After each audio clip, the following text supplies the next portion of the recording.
अब ये कहा जाता है 2004 में पाकिस्तान ने यहां से हर किस्म का मामला बंद कर दिया था। इंडिया के अंदर किसी किस्म की इन्वेजन नहीं होती थी। उसके बाद इंडियंस बड़े तगड़े हो गए और उन्होंने ये समझा कि जितना मर्जी मार लें इनको, इनके पास कोई ऑप्शन नहीं है।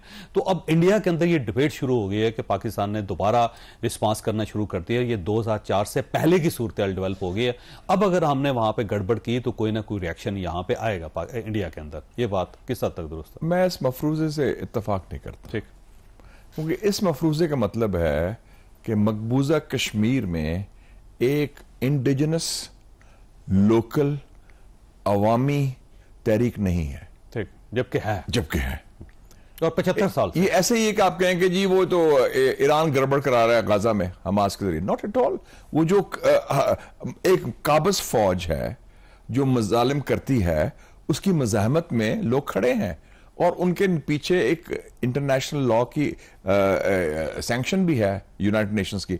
तो कश्मीरी अवाम ने ये जद्दोजहद खुद शुरू की थी, पाकिस्तान ने तो नहीं शुरू कराई थी। हम तो बिजी थे अफगानिस्तान में, तो हमसे पूछा तो नहीं था ना। वो खुद खड़े हुए इंडिया के खिलाफ 89 में, जब इंडिया ने इलेक्शन रिग कराया 87 का और वो जुल्म और जबर बढ़ गया, तो कश्मीरी अवाम पहले भी खड़े हो चुके हैं। तो लेटेस्ट जो एपिसोड 89 से शुरू हुआ वो हमारी तरफ से नहीं कि हम स्विच ऑन या स्विच ऑफ करें, बटन दबा दें जो बंद हो जाता है, बटन खोल दें तो शुरू हो जाता है। This is absolutely wrong. ये एक प्रोसेस है और उसमें पाकिस्तान ने उनको सियासी और अखलाकी हिमायत दी है। और ये एक और चीज नोट करें, इंटरनेशनल कवानीन के तहत अगर कोई महकूम कौम है और बैरूनी फौज का कब्जा है, जैसे फलस्तीन में या कश्मीर में है, तो उनका मुसल्ला जदोजहद भी जायज है, ठीक, इंटरनेशनल लॉ के तहत। तो कश्मीरी जो आवाम जो लड़ रहे हैं वो जायज है, उनका हक है, हक खुद इरादियत की खातर वो लड़ रहे हैं, चाहे वो बंदूक से लड़ें या जुबान से लड़ें या और किस तरीके से लड़ें। अच्छा, ये फरमाइए, इंडिया के अंदर कोई भी वाकया हो जाए तो फौरी तौर पे पाकिस्तान के ऊपर इल्जाम क्यों लग जाता है और साथ ही जो इंडियन गवर्नमेंट है वो सैंक्शंस लगाना शुरू कर देती है और एक बुलीसी करना शुरू कर देती है और एक जंग की सूरत पैदा कर देती है? इसमें वह एक बहुत फर्क है। हमारे यहाँ मैंने देखा है पाकिस्तानी, मैं इंडिया जाते भी रहता हूँ, मैं लिखता भी रहा हूँ, एक जमाने में उनके जर्नल से भी मिलता रहा हूँ। पाकिस्तान में मजमूई तौर पर एक तो ज्यादा नेशनल सेल्फ कॉन्फिडेंस है, खुद इत्मादी भी है, खास तौर पे जब से 1998 न्यूक्लियर पावर बने हैं। और दूसरा मैंने देखा कि ओवरऑल हमारा दिल भी बड़ा है इन टर्म्स ऑफ अकोमोडेटिंग और करने के लिए। जैसे क्रिकेट मैच देख लें, टेस्ट है सिंपल सा। जब क्रिकेट टीम उनकी आई, ये मुशर्रफ साहब के दौर की बात कर रहा हूं, और उन्होंने पाकिस्तान के अंदर पाकिस्तान को हराया, तो हमने उनको सराहा, हमने तालियां मारी, हमने किया। लेकिन जब ये काम पाकिस्तान टीम ने हिंदुस्तान के खिलाफ किया, उन्होंने स्टेडियम जला दिया था। बिल्कुल सही। इतने गुस्से में कि ये हम हारे और बड़ा नफरत के साथ। तो आप इलेक्शन कैंपेन देख लें, इंडिया का 2024 का इलेक्शन कैंपेन, उसकी बुनियादी पाकिस्तान थी, पाकिस्तान बैशिंग, मुसलमान बैशिंग।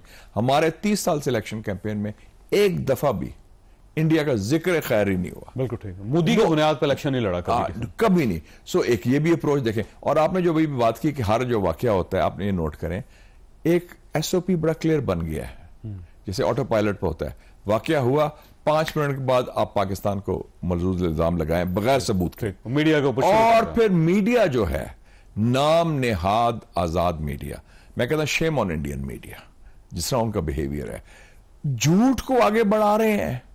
हमारा मीडिया, आप लोग कहते हैं कि इधर ये है, वो फलाना है, एस्टेब्लिशमेंट और इस तरह की बातें होती हैं। आप ये देखें कि हमारे मीडिया ने बड़े मैच्योरली, बड़े मोहतात तरीके से, और कोई ऐसी जिंगोइज्म या वॉर हिस्ट्री नहीं पैदा किया। उनका तो सारा मीडिया पागल हो गया है।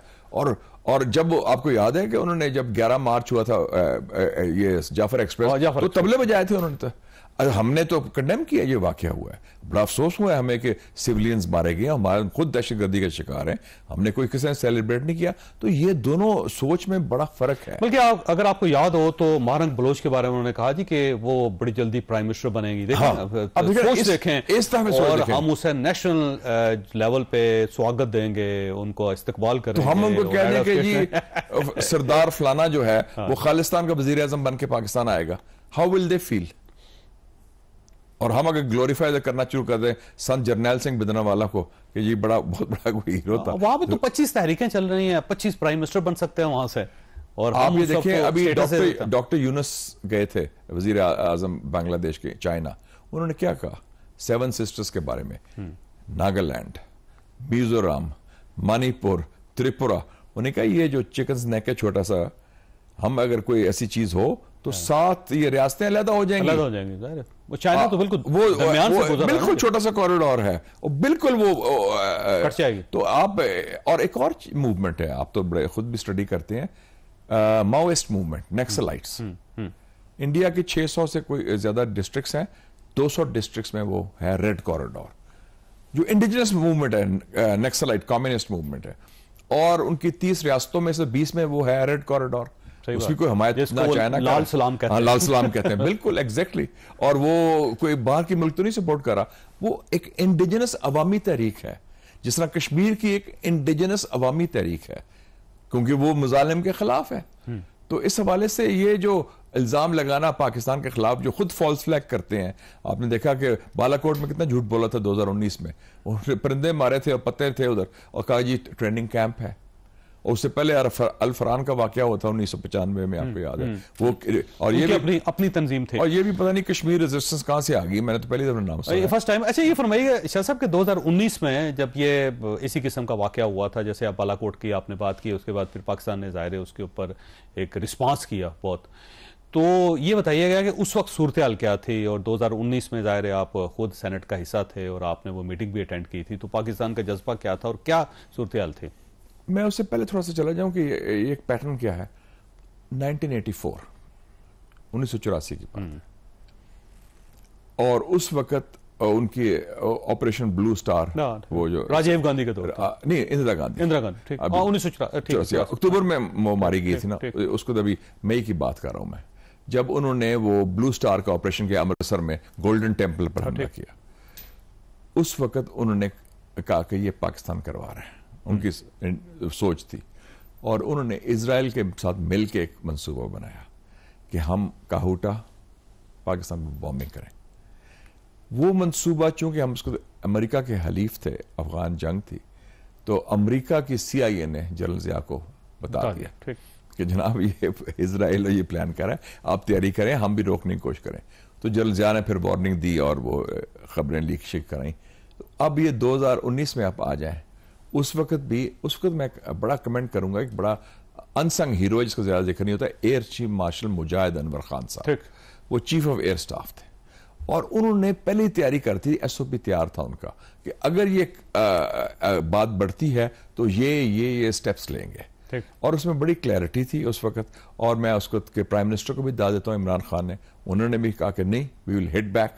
और हाँ, डिबेट जरूर हुई, कुछ लोग कह रहे थे कि देख लें कोई ज्यादा ना हो जाए, लेकिन ओवरऑल ये बड़ा क्लियर था। और जब ये विद इन 24 आवर्स ये हुआ, तो आपने देखा कि इंडिया का बालाकोट में हमला होता है, हमारे हम दो जहाजों के जवाबी कार्रवाई में गिराते हैं, अभिनंदन पकड़ा जाता है। उसके बाद हिंदुस्तान, मुझे उसको टेलीफोन आया CNN का कि जनाब वो तो जंग का खतरा है, जंग होने वाली है, अब क्या रिस्पॉन्स, क्योंकि मिसाइल्स लगा दिए, उधर भी लग गए थे, इस साइड पे लग गया। मैं कहा कोई जंग नहीं होगी। कहते क्या बात कर रहे हैं आप, how can you say that senator, how will there be no war. मैंने कहा बात यह है कि मोदी एक बुली है, वो टेस्ट कर रहा था हमें, और मैं कहता इंडिया की साइज ये है। मैं कहा size does not equal strength.